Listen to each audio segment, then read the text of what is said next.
الحمد لله رب العالمين والعاقبة الصلاة والسلام على سيد المرسلين أما بعد فأعوذ بالله من الشيطان الرجيم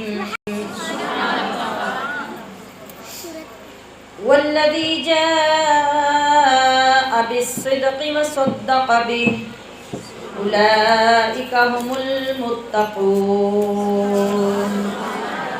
صدق الله مولانا العظيم وبلغنا رسوله النبي الكريم الأمين رب اشرح لي صدري ويسر لي أمري واحلل عقدة من لساني يفقه قولي سبحانك لا علم لنا إلا ما علمتنا إنك أنت العليم الحكيم إن الله وملائكته يصلون على النبي يا أيها الذين آمنوا صلوا عليه وسلموا تسلیما مسلم ہے محمد سے وفا صدیق اکبر کی، مسلم ہے محمد سے وفا صدیق اکبر کی، نہیں بھولی ہے دنیا کو ادا صدیق اکبر کی،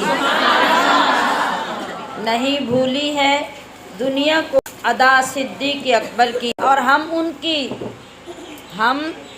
ان کی مدح گوئی داخل سنت نہ کیوں سمجھیں، ہم ان کی مدح گوئی داخل سنت نہ کیوں سمجھیں، نبی تعریف کرتے تھے صدا صدیق اکبر کی، اور رسول اللہ کے لطف و کرم سے یہ ملا رتبہ، رسول اللہ کے لطف و کرم سے یہ ملا رتبہ، عزت کرتا رہا ہر دم خدا صدیق اکبر کی، نہیں بھولی ہے دنیا کو ادا صدیق اکبر کی، اور کلام اللہ میں ہے تذکرہ محمد کا، کلام اللہ میں ہے تذکرہ ان کے محمد کا، زمانے سے بیاں ہو شان کیا صدیق اکبر کی، نجابت میں شرافت میں، نجابت میں شرافت میں، رفاقت میں سخاوت میں، ہوئی شہرت یہ کس کی جا بجا صدیق اکبر کی،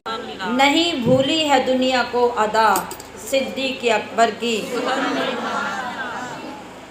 اور وہ صرف صدیق نہیں تھے بلکہ وہ خود ایک صدق تھے، وہ خود ایک صدق تھے، کوئی اگر اس راز کو جانے، وہ خود ایک صدق تھے، کوئی اگر اس راز کو جانے، صداقت تھی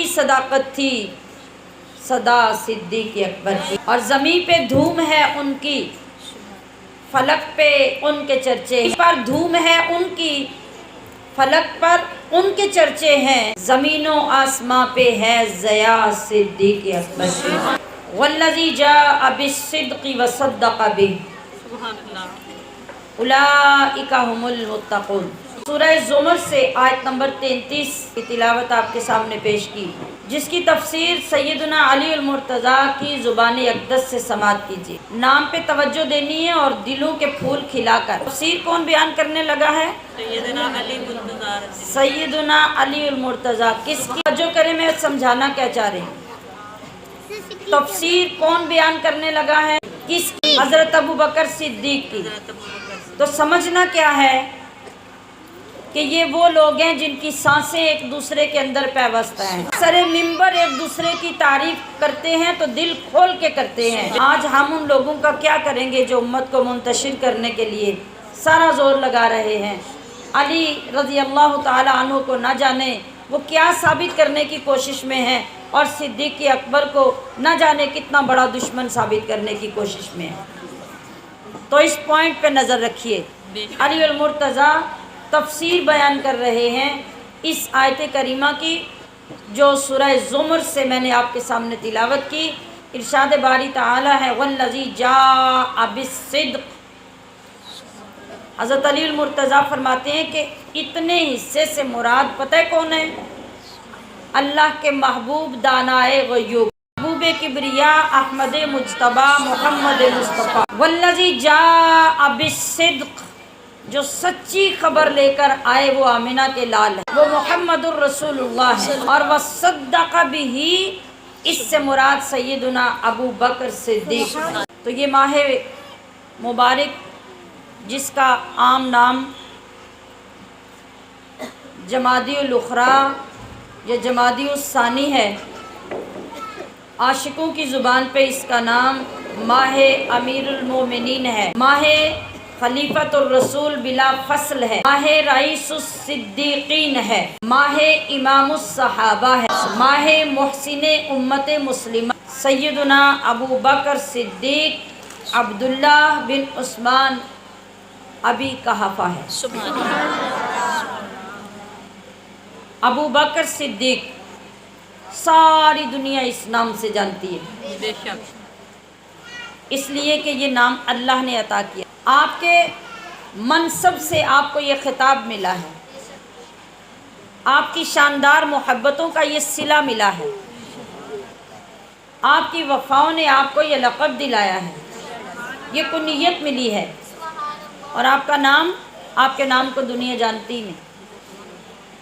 یہ ہوتی ہے پہچان جو محبوب کے حوالے سے ملتی ہے، وہ ایسی غالب آ جاتی ہے کہ اصل پہچان ہی لوگ بھول جاتے ہیں۔ تو حضرت ابو بکر صدیق کو یہ پہچان جو ملی یہ محبوب کے حوالے سے ملی، لہٰذا پوری کائنات میں غالب آ گئی۔ جو پہچان ان کو اپنے ماں باپ کے ذریعے سے ملی تھی اس کو تو کوئی جانتا ہی نہیں ہے۔ آج سن لیں، حضرت ابو بکر صدیق کا نام عبداللہ تھا، آپ کا نام عبداللہ، آپ کے والد کا نام عثمان ابو قحافہ، لیکن 1450 سال سے اب تک اور اب سے لے کے قیامت تک اور قیامت کے میدان میں بھی جس نام سے پکارا جائے گا وہ ابو بکر صدیق، اس لیے کہ سب سے پہلے کائنات میں رسول اللہ صلی اللہ علیہ وسلم کے رسول ہونے کی حیثیت سے جس نے دنیا کو محبت کا سبق پڑھایا وہ ابو بکر ہے۔ حضور کی محبت کے سب سے پہلے معلم ابو بکر صدیق، سے پہلے استاد ابو بکر صدیق، محبت رسول کا درس دینے والے سب سے پہلے مدرس ابو بکر صدیق، وہ پہلا مددگار، پہلا صحابی، وہ پہلا صحابی نبی نے جسے ہر قدم پہ دعا دی، افضل بشر بعد از انبیاء ہے، افضل بشر بعد از انبیاء ہے، وہ جانے صداقت، وہ جانے وفا ہے، اسی کی اداؤں پہ عاشق، اسی کی اداؤں پہ عاشق، اسی کی نمازوں دعاؤں پہ عاشق، نبیوں سے کمتر اماموں سے اعلیٰ، نبیوں سے کمتر اماموں سے اعلیٰ، محمد سے ہر دم وفا کرنے والا۔ عزیزات محترم، جس طرح سے میں نے آغاز میں بھی عرض کیا اور پچھلے مہینے میں اپنی گفتگو کے اختتام پر بھی عرض کیا تھا کہ ہم نے ہر گھڑی، ہر سانس، ہر لمحہ اپنے رب کا ذکر کرنے کی جس عادت کو اختیار کرنا ہے اور اپنے محبوب کریم علیہ السلام کی جس سنت مقدسہ کا عامل بننا ہے وہ ہے ہر گھڑی، ہر لمحہ، ہر آن ذکر خداوندی۔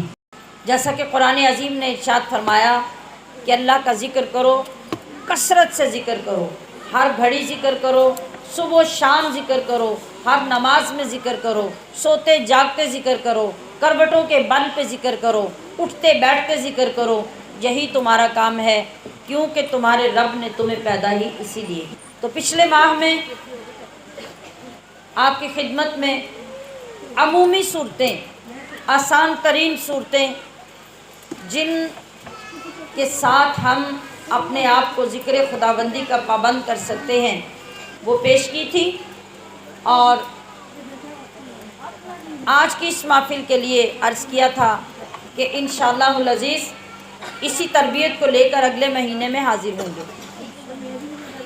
آج ہماری خوش قسمتی اور میں کہوں گی کہ قبولیت کی ایک علامت کہ رب العزت نے اگلا مہینہ جو ہمیں ذکر کرنے کے لیے عطا فرمایا وہ سالار عشق کا مہینہ۔ اس سے بڑھ کر خوش بختی ہماری یہ کہ ہمارے اسباق، ہمارے اوراد، ہمارے وظائف کی ابتدا سلسلہ نقش بندیہ سے ہوتی ہے۔ ہمارے کانسیپٹ میں، ہمارے نالج میں یہ چیز ہے کہ سلسلہ نقش بندیہ کا آغاز حضرت محمد بہاؤالدین نقش بند رحمۃ اللہ علیہ سے ہوتا ہے، ایسا ہرگز نہیں ہے۔ یاد رکھیے کہ سلسلہ نقش بندیہ کا سب سے پہلا نام سلسلہ صدیقیہ ہے۔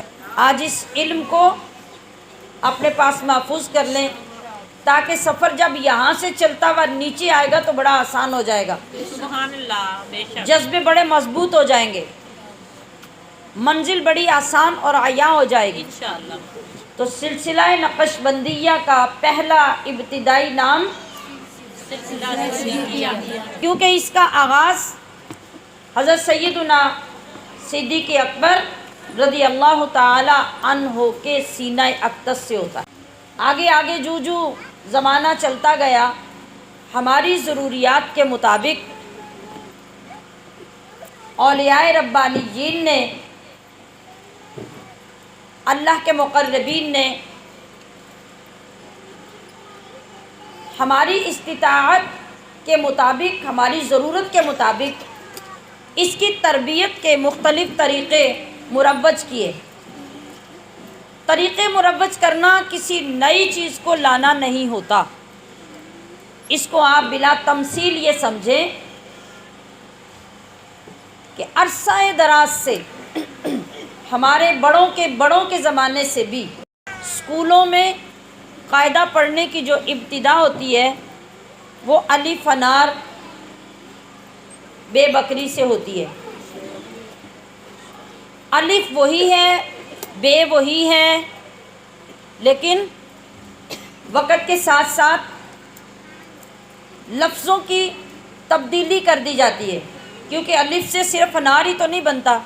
اگر کوئی اہل محبت مرتب کرتا اس قاعدے کو تو وہ الف سے اللہ ہی پڑھاتا اور بے سے بندہ پڑھاتا، لیکن الف سے انار بنایا گیا، بے سے بکری بنائی گئی۔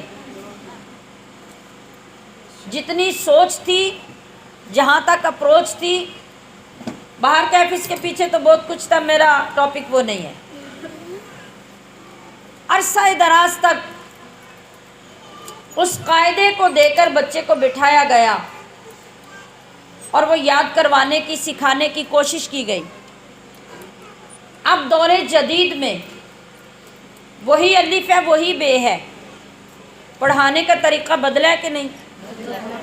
بدلا ہے کہ نہیں؟ اب آپ کے اسکول میں کیا ہوتا ہے؟ پریکٹیکلی ان چیزوں کو سامنے بنا کر بورڈ کے اوپر یا ان کی تصاویر بنا کر یا ٹوائز کی صورت میں وہ چیزیں بچے کی ٹیبل پہ رکھی جاتی ہیں، استاد اپنے سامنے رکھتا ہے، اس کو پکڑ کر دکھاتا ہے اور بچے کو دلچسپی کے ساتھ پڑھانے کی کوشش کرتا ہے۔ انار بھی وہی ہوتا ہے، بکری کی تصویر بھی وہی ہوتی ہے، قاعدہ بھی وہی ہوتا ہے، الف بے بھی وہی ہوتے ہیں۔ پھر قرآن شریف یا تجوید یا دیگر ایسی کتابیں ان کو دیکھ لیں، ان کو پڑھانے کا طریقہ 50 سال پہلے کیا تھا اور اب کیا ہے؟ بے شک یقیناً یہ طریقہ تبدیل ہے، کتابیں وہی ہیں، قرآن شریف وہی ہے، پڑھانے کا طریقہ تبدیل کیا گیا۔ کیوں؟ لوگوں کی طبیعتیں تبدیل ہو گئیں۔ بے شک پہلے اگر بچے اسی قاعدے سے پڑھ کر سیکھ جایا کرتے تھے، مگر اب یہ بچے، آج کے دور کے بچے اس طریقے سے پڑھنے میں بوریت محسوس کرتے ہیں۔ بے شک تو طریقہ تبدیل کر دیا گیا، وہ طریقہ بنایا گیا، اس کے لیے پلے گروپ بنا دیا گیا، اور جو اس قاعدے کے اندر چیزیں تھیں ان کو لا کے کلاس میں موجود کیا گیا اور ان کے ذریعے سے ان کو دکھا دکھا کے بچوں کو کھیل ہی کھیل میں وہ چیزیں سکھائی گئی، کیونکہ آج کا بچہ سیریس ہونے کی نسبت کھیل کو زیادہ پسند کرتا ہے۔ بے شک تو طریقہ تبدیل کیا گیا، میتھڈ تو وہی ہے نا، نصاب تو وہی ہے، تو ہم یہ تو نہیں کہہ سکتے کہ یہ ساری چیزیں تعلیم میں نئی آ گئی ہیں، چیزیں وہی ہیں طریقہ تبدیل کیا گیا. بے شک. طریقہ کیوں تبدیل کیا گیا؟ کہ آج کی جنریشن کو یہی طریقہ اپیل کرتا ہے. آپ سمجھ رہے ہیں؟ تو سلسلہ صدیقیہ ہی ہے. جو وقت آگے گزرتا گیا، ہماری ترجیحات، ہماری نیچرز، ہماری طبیعتیں تبدیل ہوتی گئیں. وہ زمانہ جو صحابہ اکرام کا مقدس زمانہ تھا، جہاں ہر لمحہ، ہر گھڑی، ہر ایک کا دھیان یا رب کی طرف ہوتا یا رسول اللہ کے چہرہ اقدس، اس کے سوا کسی شے کو دیکھنا ان کو اچھا ہی نہیں لگتا تھا. سبحان اللہ. پوچھا تھا نا نبی کریم صلی اللہ علیہ وسلم نے حضرت ابو بکر صدیق سے کہ اے ابو بکر، آپ کو کیا چیز پسند ہے؟ تو کیا کہا تھا؟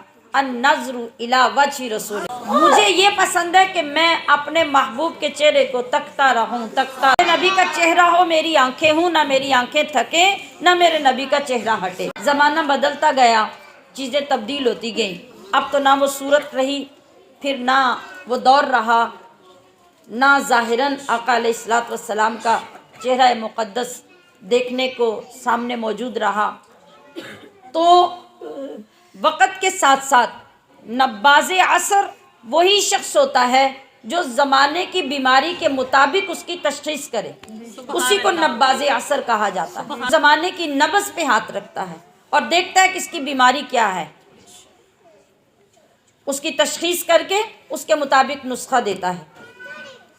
تو جو زمانہ آگے بڑھتا گیا، اللہ کے مقرب بندے لوگوں کی سوچ، لوگوں کی فطرت، ان کی طبیعت کے مطابق ان کی تربیت کا نظام تبدیل کرتے رہے. اصل سب کچھ کیا تھا؟ وہی جو نبی علیہ الصلوۃ والسلام کے سینہ اقدس سے سینہ صدیقی میں منتقل ہوا تھا، اور وہاں سے پھر امت کی طرف سفر. پھر بیچ کے زمانے میں آ کے یہی سلسلہ غجدوانیہ کے نام سے بھی مشہور ہوا. پھر یہی سلسلہ خواجگانیہ کے نام سے بھی مشہور ہوا. مگر کچھ عرصے کے بعد اللہ تعالیٰ ایک ایسے پرسن کو، ایک ایسی شخصیت کو پیدا فرماتا ہے جس کے ذریعے سے، جس کے نام سے چار دانگے عالم میں دین ہی دین پھیل جاتا ہے، اور وہ اس کے نام کے ساتھ پھر منسوب ہو جاتا. جب حضرت محمد بہاؤالدین نقشبند رحمۃ اللہ علیہ کا زمانہ آیا تو اس وقت اس سلسلے کو بڑا عروج ہوا. اس لیے آپ کے نام کے ساتھ چونکہ نقش بند لگتا تھا، لہٰذا آپ کے نام کی نسبت سے اس دور کے لوگوں نے اس سلسلے کو نقش بندی کہنا شروع کر دیا. ٹھیک ہو گیا. پھر آگے چل کر اگلے دور میں پھر حضرت مجدد الفسانی رحمۃ اللہ علیہ کے نام سے پھر یہ سلسلہ اور ابھرا اور عروج پہ گیا. تو پھر نقش بندیہ کے ساتھ مجددیہ لگ گیا. سبحان اللہ. وہاں سے تھوڑا سا آگے بڑھا، اس سلسلے کو اللہ کریم نے حضرت سیف الرحمن کی تو یہی سلسلہ جو صدیق اکبر سے چلا تھا، یہ حضرت سیف الرحمن کی ذات پہ آ کے سیفیہ ہو گیا. ملانے میں اب آپ کو دشواری نہیں رہی. تو عزیزات محترم، میں نے کہا کہ ہم نے ذکر کی بات شروع کی تھی اور اللہ نے اگلی مجلس میں ہمیں ذکر صدیق عطا کر، تاکہ ہم بنیاد پہ پہنچیں اور بنیاد سے ذکر کو لے کے آئیں. ہمارے ذکر میں، ہماری گفتگو میں برکات اور فیوزات زیادہ ہو جائیں. آمین. تو الحمدللہ اگر ہم اس کو چھوڑ کے نارملی ذکر کو ہی آگے لے کے بڑھتے تو بہت سارے فیوزات سے، بہت ساری برکات سے جو آپ کے نام کے ذریعے سے امت کو ملی، ہم محروم رہ جاتے. بے شک. آپ کی ذات سے شناسائی اس لیے ضروری ہے کہ آپ جس کے نام کی عظمت کے گیت گاتے ہیں، بے شک. آپ کو اشتیاق رہتا ہے کہ ہم اس کو ملیں، ہم اس بے کو شک. دیکھیں. بے شک. تو پھر یہ کیسے ہو سکتا ہے کہ یہ سلسلہ نقش بندیہ پوری کائنات میں صدیق اکبر کے سینے سے پھیلا ہو اور ہم آپ کی ذات میں پائی جانے والے فیوز و برکات اور آپ کی جو صفات ہیں اس سے اپنی جنریشن کو محروم رکھیں، نہیں، یہ ہمارا فرض اولی ہے کہ محمد مصطفیٰ صلی اللہ علیہ وسلم کی ذات اقدس کے بعد جس ذات کا تعارف اور جس ذات کی شان بیان کرنے کی امت میں ضرورت ہے وہ ابو بکر صدیق رضی اللہ تعالیٰ۔ تو جس طرح سے میں نے عرض کیا، قرآن عظیم نے فرمایا والذی جاء بالصدق، کہ وہ ذات جو سچ کو لے کر آئی، وصدق بہی، اور وہ جس نے اس کی تصدیق کی، تو مصطفیٰ اور صدیق اکبر کا اکٹھا ذکر اللہ نے قرآن میں کر دیا گیا کہ اولئک ھم المتقون، سبحان اللہ، یہی لوگ تقوی کے اعلیٰ درجے پہ فائز ہوتے ہیں، سبحان اللہ، یہی لوگ متقی کہلانے کے حقدار ہوتے ہیں۔ تو جس طرح سے ہم اپنے علاقوں میں طریقت اور تصوف کے 4 مشہور سلسلوں کو جانتے ہیں اور ان کے نام بھی جانتے ہیں، نقش بندیہ، سہروردیہ، چشتیہ، قادریہ۔ یہ 4 سلسلے بر صغیر میں، پاک و ہند میں، ہمارے علاقوں میں مشہور ہیں۔ ایسا نہیں ہے کہ یہ 4 سلسلے قرآن سے نازل ہوئے ہیں یا یہی 4 سلسلے پوری دنیا میں ہیں۔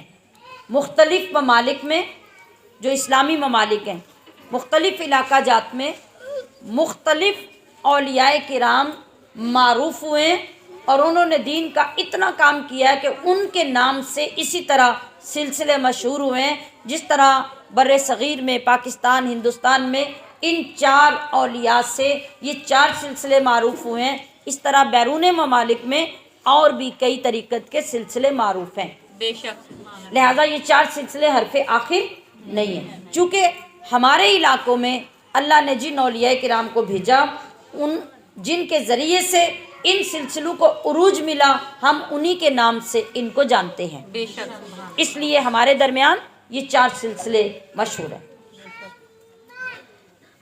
حضرت علی المرتضیٰ رضی اللہ تعالی عنہ، آپ کے بارے میں، حضور غوث اعظم کے بارے میں جس طرح سے عوام کے اندر کچھ چیزیں معروف ہیں کہ کوئی شخص اس وقت تک ولی نہیں بن سکتا جب تک حضور غوث اعظم کی مہر لگ کر علی المرتضیٰ کے دفتر میں نہ پہنچے، وہ پھر حضور کی بارگاہ میں پیش نہ کریں، تب تک کوئی ولی نہیں بن سکتا۔ بے شک، چشتیہ، قادریہ، سہروردیہ، ان تینوں میں نبی علیہ الصلوۃ والسلام کی ذات اقدس کے بعد سب سے پہلا نام جو طریقت میں آتا ہے وہ حضرت علی المرتضیٰ کا نام آتا ہے۔ اور سلسلہ نقش بندیہ میں نبی کریم صلی اللہ علیہ وسلم کے بعد سب سے پہلا جو نام آتا ہے وہ سیدنا ابو بکر صدیق رضی اللہ تعالی عنہ کا نام آتا ہے۔ اس کا یہ مطلب ہرگز نہیں ہے کہ اس سلسلے سے حضرت علی المرتضیٰ کا نام نکل گیا ہے، نہیں، اس سلسلے کی جامعیت یہ ہے کہ وہاں آغاز حضرت علی المرتضیٰ سے ہوتا ہے اور نقش بندیہ میں حضرت ابو بکر صدیق کے ساتھ حضرت علی المرتضیٰ کا نام بھی آتا ہے۔ حضرت علی المرتضیٰ سے تینوں سلسلوں کا آغاز ہوا تو فیضان ولایت آپ کے ذریعے سے اللہ پاک نے آگے چلایا، اور یہاں حضرت صدیق اکبر سے نقش بندیہ کا جو آغاز آگے کیا گیا اور اس فیض کی جو ترسیل کی گئی، یہاں سینہ ابو بکر صدیق میں فیضان ولایت نہیں بلکہ ڈائریکٹ فیضان نبوت اللہ نے انڈیل دیا۔ فیضان نبوت اللہ پاک نے ڈائریکٹ مصطفیٰ کے سینے سے حضرت ابو بکر صدیق کے سینے میں اتار دیا، سبحان اللہ، اور یہاں سے فیضان نبوت اور فیضان ولایت یہ جمع ہو کر پھر امت کی طرف آگے بڑھا۔ تو پتہ یہ چلا کہ کوئی سلسلہ ایسا نہیں ہے جس کے اندر صحابہ کرام کی جماعت میں یا سیدنا علی المرتضیٰ رضی اللہ تعالی عنہ یا سیدنا ابو بکر صدیق رضی اللہ تعالی عنہ کی ذات میں یا دیگر صحابہ کرام میں کسی قسم کا کوئی اختلاف یا علیحدگی پائی جاتی ہو۔ یہ تو سارے کے سارے مصطفیٰ کے فیوزات کے امین ہیں، اور اس امانت کو